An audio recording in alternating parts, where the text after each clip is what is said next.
da direita brasileira, né? O primeiro diagnóstico se refere ao transtorno de personalidade paranoide, e eu vou ler alguns dos sintomas para vocês, algumas das descrições desse transtorno psiquiátrico. 1. Suspeita injustificada de que outras pessoas estão explorando, prejudicando ou enganando-os. 2. Relutância em confiar nos outros, temendo que as informações sejam usadas contra eles. 3.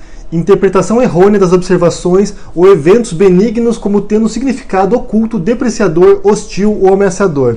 4. Reter rancores por insultos, injúrias ou ofensas. 5. Propensão a achar que seu caráter ou reputação foi atacado e rapidez para reagir com raiva ou para contra-atacar.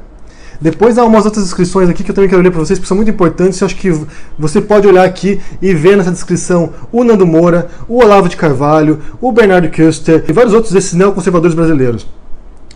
Embora essas pessoas possam parecer objetivas, racionais e sem emoção, elas exibem com frequência uma gama instável de emoções, com o predomínio de expressões hostis, teimosas e sarcásticas.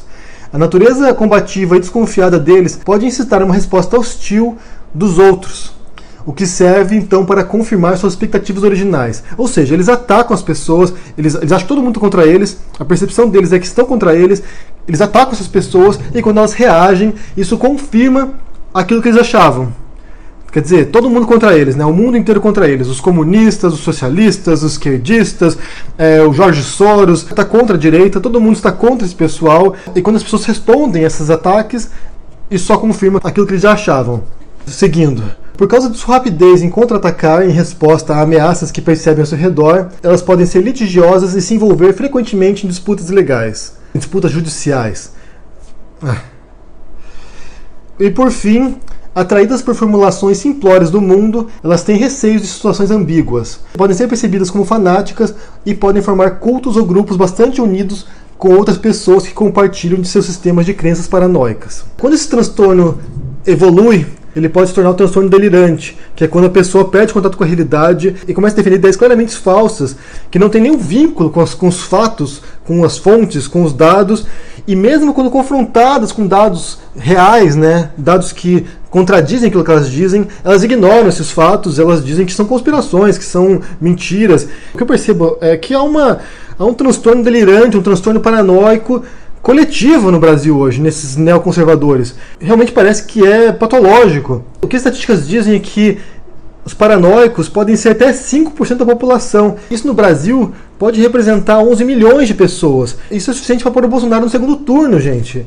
É realmente preocupante, porque essas pessoas agregam esses outros paranoicos na internet, essas outras pessoas que perderam contato com a realidade, que já não conseguem enxergar o mundo como ele realmente é, onde todas as notícias dos jornais são fake news e apenas a realidade, aquilo que o Nando Moura diz, aquilo que o Olavo de Carvalho diz, aquilo que esses outros neoconservadores dizem, e você não tem como contestar essas pessoas. Uma expressão hoje em dia muito usada é refutar, né?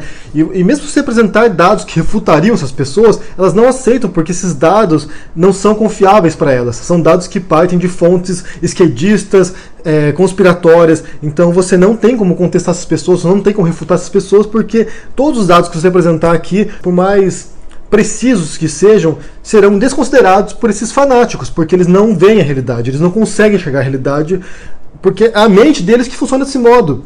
Desde o começo, quando eu comecei a falar contra esses neoconservadores, quando eu comecei a confrontar essas mentiras deles, essas falsidades deles com dados, eu tinha minhas dúvidas se aquilo que eles faziam é porque eles realmente acreditavam naquilo, ou se é porque era má fé deles, se eles queriam realmente, deliberadamente enganar as pessoas.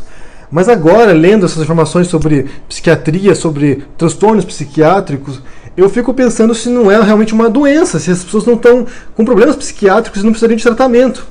O problema é que, no caso da paranoia, as pessoas elas desconfiam até do psiquiatra, elas desconfiam até do psicólogo, elas não acham que elas estão doentes, elas acham que é uma pessoa que está contra elas, então é muito mais difícil o tratamento. Se esse for o caso de fato, se a gente estiver lidando com pessoas com transtornos psiquiátricos, o que a gente pode fazer? Como a gente pode proceder? Como nós podemos confrontar esse tipo de coisa? Que tipo de atitude a gente pode tomar de agora em diante para poder evitar com que pessoas que não são paranoicas vejam esses conteúdos e passem a acreditar em coisas que são claramente falsas, claramente mentirosas e que podem ter consequências catastróficas no futuro? Porque esse cenário que a gente está vendo agora